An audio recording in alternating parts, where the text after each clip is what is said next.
Bonjour et bienvenue sur Côte d'Ivoire Making Of. Vous êtes sur la santé au féminin aujourd'hui. C'est vrai, je suis un homme. Et parler des femmes, c'est un peu tabou puisque je suis un homme et je vais parler aussi aujourd'hui du sexe des femmes. Et donner des conseils aux femmes africaines. Peut-être parce que bon, il y a des femmes qui sont en Europe ou bien aux États-Unis qui savent, mais je veux que vous partagiez cette vidéo avec vos mamans qui sont à Boaké, je sais pas, en Afrique quelque part, qui n'ont, ou bien si vous ne saviez pas, vous-même, vous pouvez vous utiliser ces conseils-là. Mais avant de commencer, j'aimerais dire un truc. J'aimerais d'abord saluer quelqu'un, Johnny Pacheco, pour son courage. Pour le courage qu'il a, depuis des années, à mettre son visage directement là et se battre pour une cause en laquelle il croit. C'est pas une petite affaire.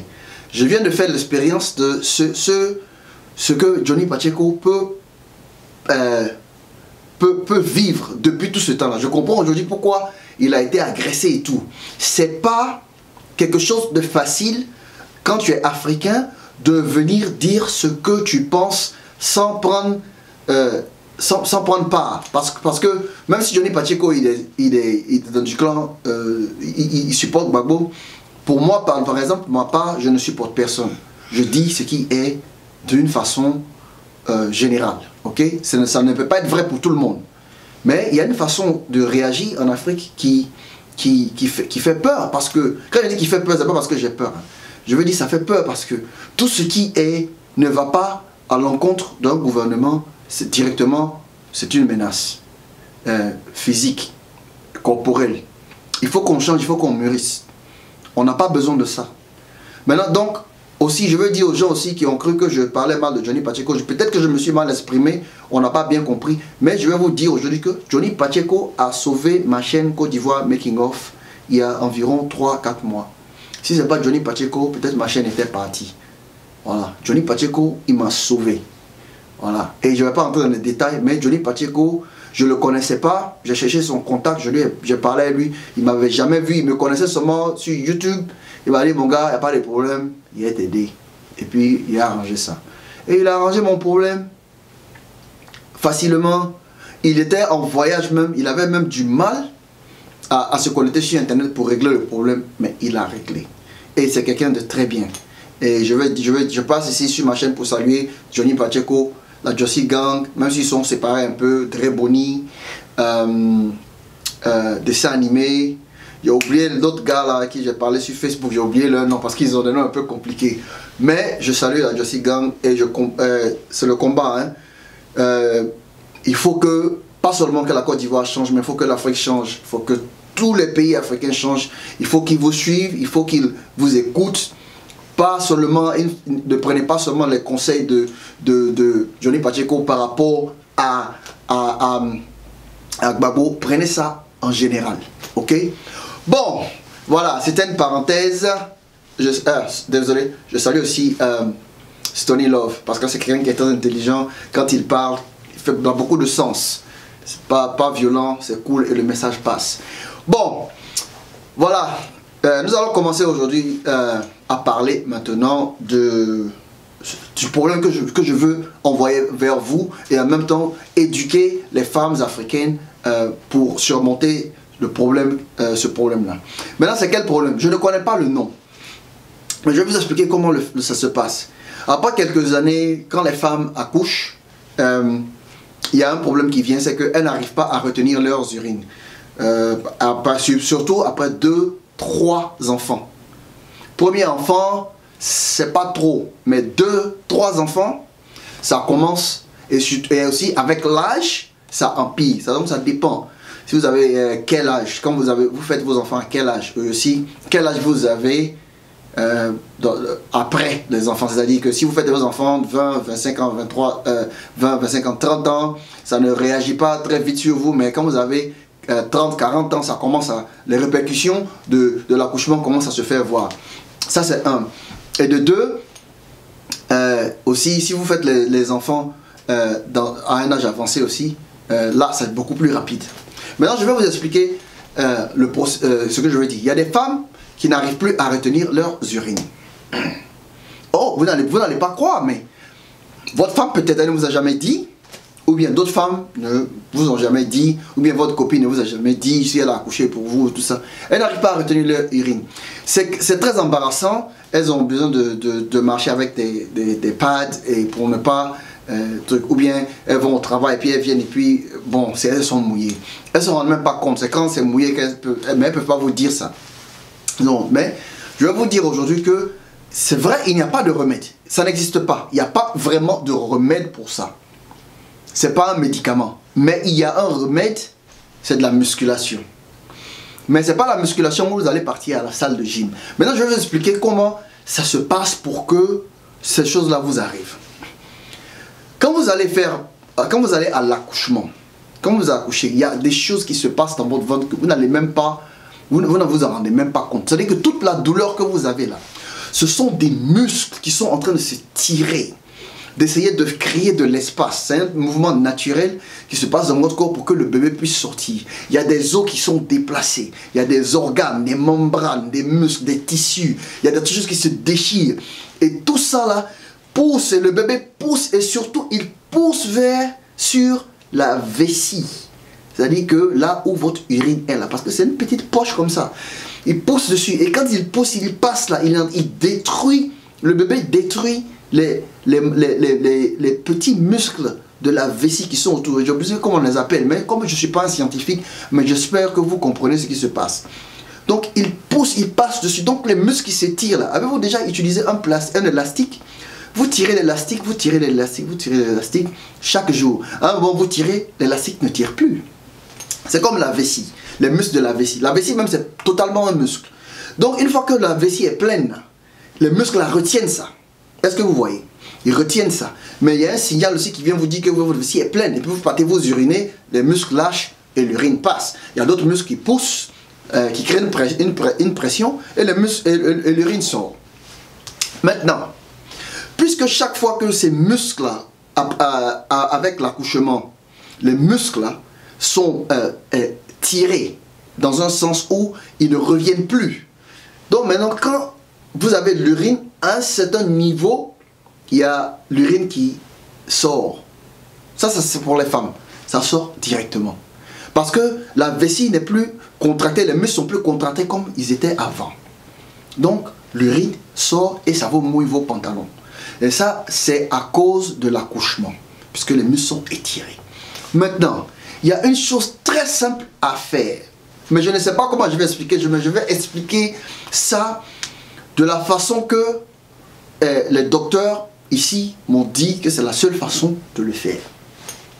Qu'est-ce que vous allez faire? C'est-à-dire que vous allez faire comme si vous êtes en train de sucer quelque chose dans votre vagin. Désolé, hein, mais il faut que je le dise. Comment? C'est-à-dire que, bon, je peux le faire avec ma partie génitale. Je ne sais pas comment je vais expliquer ça à une femme, mais vous allez contracter les muscles du vagin à l'intérieur et les décontracter. Donc vous les contractez, vous comptez jusqu'à 10 et vous devez le faire après votre premier accouchement. Vous contractez ça, vous contractez les muscles du vagin à l'intérieur. Pendant 10 secondes, vous comptez 10, vous les relâchez. Recontractez pendant 10 secondes, vous les relâchez. Recontractez pendant 10 secondes, vous les relâchez. Donc qu'est-ce que contracter le vagin fait? C'est en train de faire bouger le muscle, c'est en train de faire du sport au muscle. Donc votre muscle est en train de faire du sport. Il se contracte, il se décontracte, il se contracte, il se décontracte. C'est pareil que quand je fais mon muscle, quand je flexe mon muscle comme ça, le biceps il devient fort. Et quand je fais, je le décontracte. Je fais, je le contracte. Là, en même temps que je suis en train de faire ça, je fais bouger mon muscle et je suis en train de faire du sport. Malgré que j'ai pas de rien dans la main, je suis en train de faire du sport.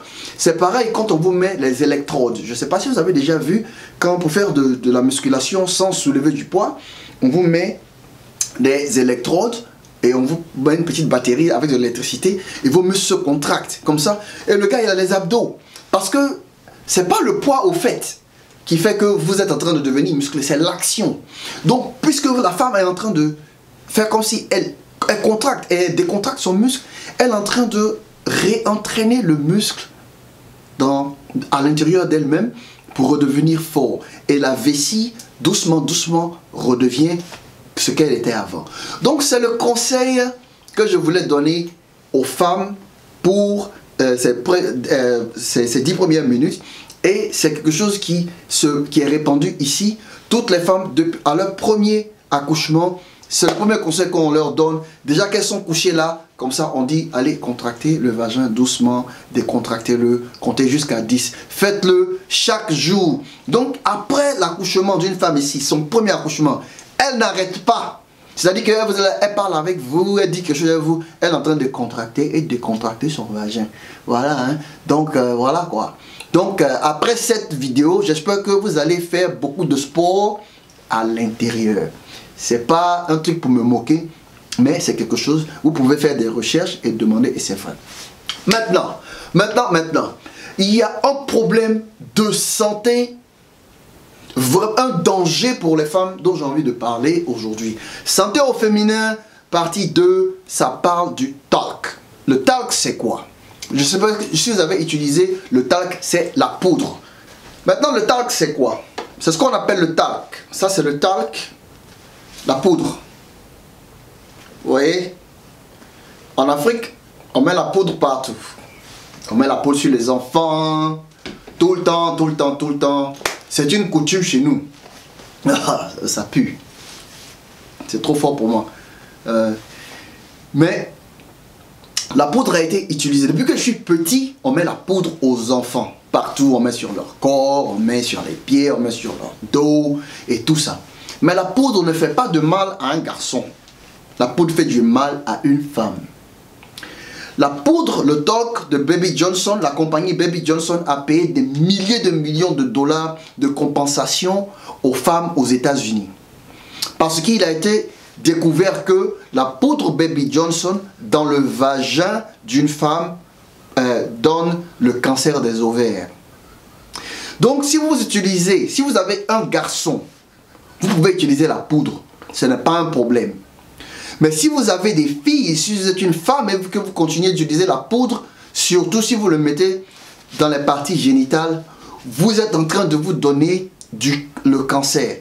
Je vais vous donner les liens en bas. Ici, vous allez voir que même dernièrement aux États-Unis, il n'y a pas longtemps, je crois qu'ils ont payé 225 millions à une femme qui est en train de mourir de cancer. Tu vas faire quoi avec 225 millions si tu es en train de mourir? Tu vas faire quoi avec ça? Et aussi, si tu es en Côte d'Ivoire, si tu es en Afrique, tu vas aller envoyer Baby Johnson en prison. Où ça? Tu ne peux pas.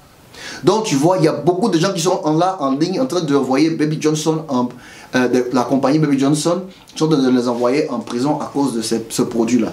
Et puisque nous sommes africains et nous sommes en Afrique, il n'y a personne qui va prendre votre plainte pour envoyer aux États-Unis pour vous payer les millions. Et surtout, si vous êtes pauvre, vous n'allez avoir aucun support pour ça. Je vous conseille d'arrêter d'utiliser la poudre dans les parties génitales de vos bébés, de vos petites filles. À partir d'aujourd'hui, à partir de l'instant où vous voyez cette vidéo, c'est très important. Vous pouvez faire des recherches et vous allez voir qu'il a été découvert que le talc est super dangereux et donne le cancer. Je ne sais pas si vous prenez ça dans le nez, c'est que ça va vous donner. Mais si ça donne le cancer à l'intérieur des femmes, je pense que aussi que le talc peut donner le cancer même en prenant ça dans le nez fréquemment. Donc voilà quoi. Et c'est la fin de ce chronique d'Adams pour les femmes. Pour la première fois, je vais parler de la santé des femmes. Et voilà, je vous conseille de prendre ce que je viens de dire au sérieux. Cela peut vous aider dans le futur. Si vous ne voulez pas avoir de l'urine sur vous après l'accouchement, et aussi si vous ne voulez pas avoir à dealer avec le cancer des ovaires dans le futur, parce que personne ne veut mourir jeune. Hein. Allez, portez-vous bien, c'est Chronique d'Adams, partagez, souscrivez, voilà quoi, allez, hein. La paix en Côte d'Ivoire surtout, la paix en Côte d'Ivoire, tu es du nord, tu es du sud, tu es de l'est, de l'ouest, ok. La paix, c'est bon, on peut construire un pays comme ça avec la paix. Allez, bye.